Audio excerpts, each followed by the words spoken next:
আমি আমার লাইফেই first time মাঠ করছি, তাও পুলিশে, আর অন্য কোনো জায়গায় মাঠ করি নাই। তো 120 টাকা দিয়ে আমার ফ্রেন্ডরা করছে, ওদের দেখা দেখে আমিও করছি 120 টাকা দিয়ে। তারপর করার পরে 3 দিন মাঠ হয়েছে, 3 দিন মাঠের কার্যক্রমে আমি টিকছি। টিকার পরে একটা বই কিনছি পুলিশ কনস্টেবলের জন্য। পরে বাসায় সময় ছিল 15 দিনের মতো সময় ছিল, ওই 15 দিন পড়াশোনা করছি বাসায়। পড়াশোনা শেষ হয়েছে, আর পরে পরীক্ষা দিছি। আর পরীক্ষা আলহামদুলিল্লাহ ভালো হয়েছে। ভালো হওয়ার পরে আমাকে ডাক দিছে ভাইবার জন্য।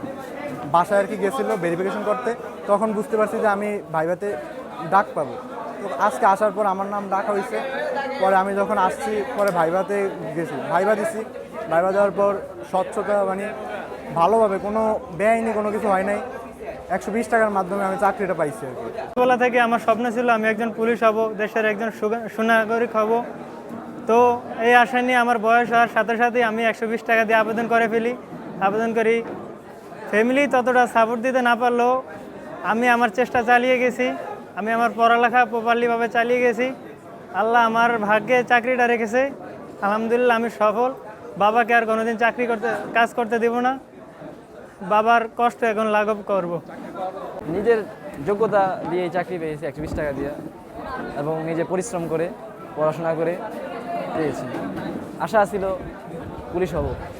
আমি প্রায় 80% নিতে ছিলাম যে আলহামদুলিল্লাহ আমার মেধা যোগ্যতায় চাকরি হবে, মেধা তালিকায় আমি আশাবাদী ছিলাম।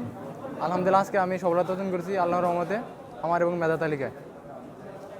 শুরু থেকেই অনেকটা কনফিডেন্ট ছিলাম যে আমি যে কোনোভাবে সিলেক্টেড হব এবং বাংলাদেশ পুলিশে চাকরি পাওয়ায় I am very extremely happy to have the job. এ জায়গায় আসার জন্য কোনো টাকা লাগে না। যারা মনে করেন যে টাকার ভিত্তিতে চাকরি হয়, এটা আসলে সম্পূর্ণ মিথ্যা কথা। যার যোগ্যতা আছে এবং যে দক্ষ, তার চাকরি হবে, এটা ইনশাল্লাহ। ভাইবার পাশাপাশি এখানে মনস্তাত্ত্বিক পরীক্ষা এখানে নেওয়া হয়। উক্ত পরীক্ষার ফলাফলের ভিত্তিতে মোট 33 জনকে প্রাথমিকভাবে নির্বাচিত হয় এবং 4 জন পরীক্ষার্থী আরো অপেক্ষমান তালিকায় অন্তর্ভুক্ত করা হয়। সমগ্র নিয়োগ কার্যক্রম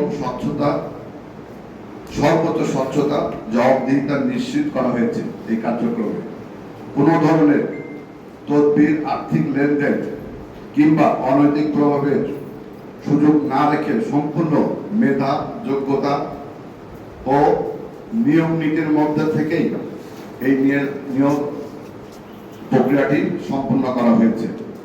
ভোলা জেলা পুলিশ দৃঢ়ভাবে বিশ্বাস করে মেধা, যোগ্যতার কোনো বিকল্প নেই এবং মেধা ও যোগ্যতার ভিত্তিতে নির্বাচিত এই সকল নবীন সদস্য ভবিষ্যতে জনগণের জানমাল রক্ষা, আইন শৃঙ্খলা পরিস্থিতির নিয়ন্ত্রণ এবং